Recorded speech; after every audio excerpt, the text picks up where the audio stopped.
তুমি ছাড়া তো আমার আর কেউ নাই।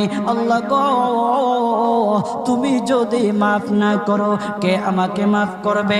তুমি যদি মাফ না করো কে আমাকে মাফ করবে? তুমি যদি আমাকে মাফ করো তাহলে তোমার কোনো দিকে কমবে না, তুমি যদি আমাকে মাফ না করো তোমার কোনো দিকে বাড়বে না।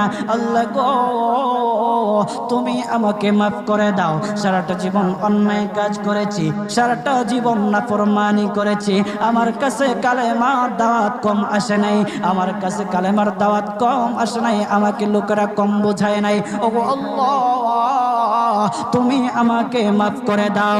মাফ না করলে কোথায় যাব, কার কাছে যাব?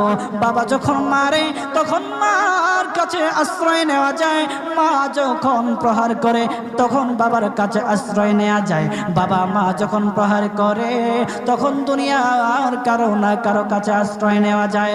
ওগো